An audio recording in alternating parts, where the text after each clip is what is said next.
Welcome to my channel, folks, where we grow from seed to harvest indoors all year long.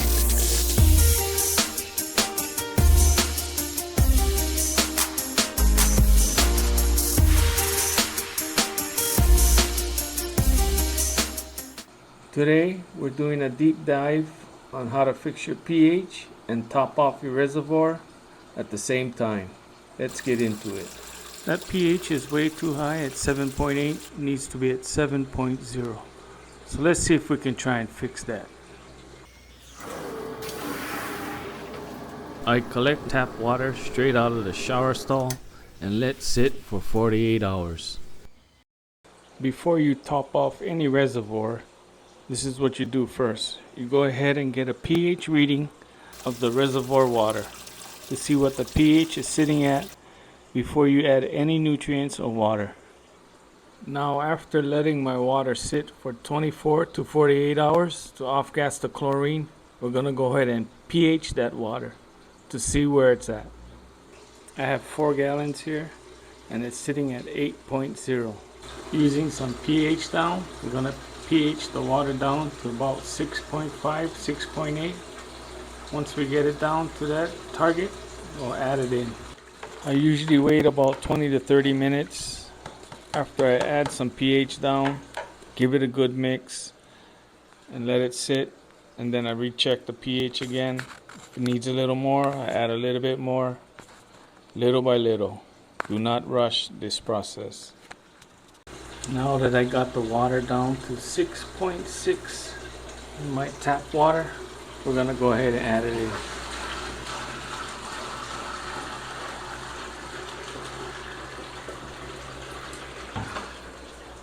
Now we're going to go ahead and let that run for about 30 minutes and then we're going to check the pH. That was just plain tap water, pH to 6.6, and then add it to the reservoir.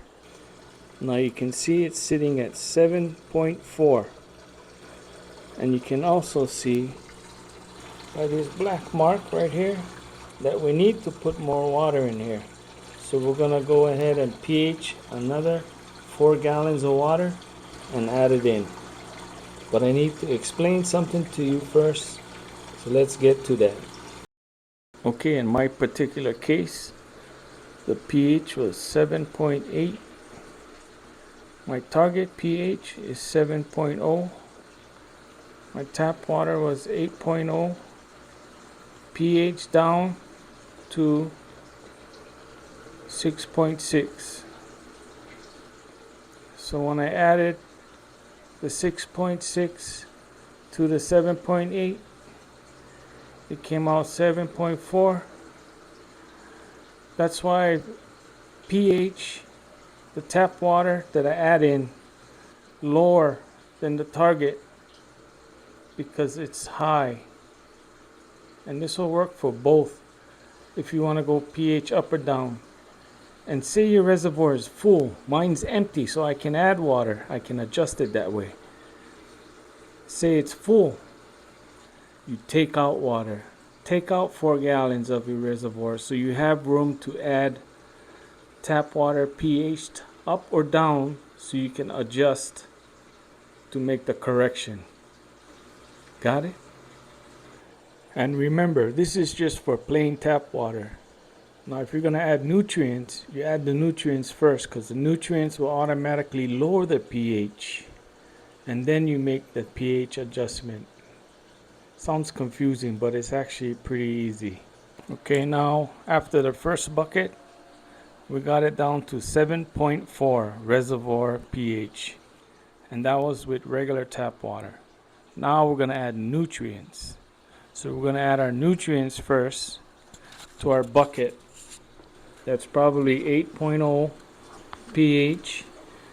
We're going to add our nutrients and then pH down to get it to 6.6 or 6.8, somewhere in that range.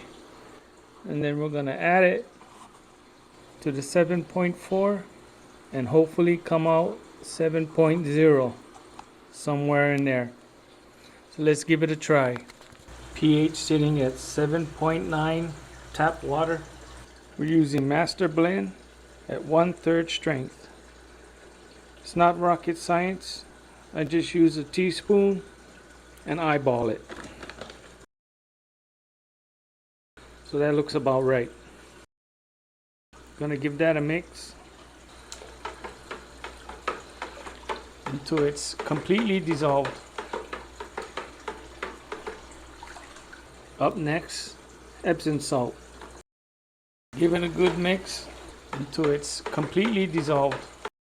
Next, calcium nitrate. That looks about right. Mix to dissolve. Now let's check the pH. And you can see the pH is already dropped just from putting in the nutrients. pH is dropped to 7.3, 7.2, bouncing around in there. Now we're going to add some pH down to get it to 6.8.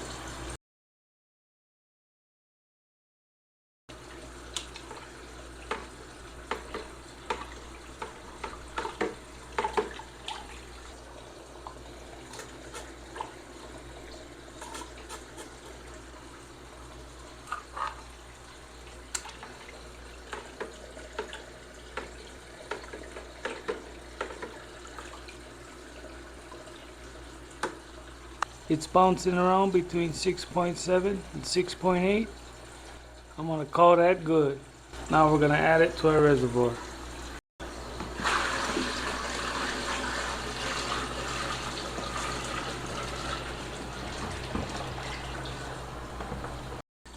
Now we're going to drop in our pH meter and we'll check on it in a few minutes.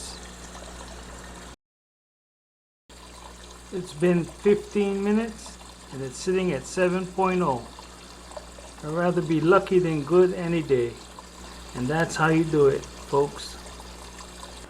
And hopefully these pak choy or pak choy or whatever you want to call them are going to be happy and grow like crazy. If you enjoyed the video and learned anything, give me a thumbs up, subscribe, like. It's appreciated. Thank you for watching.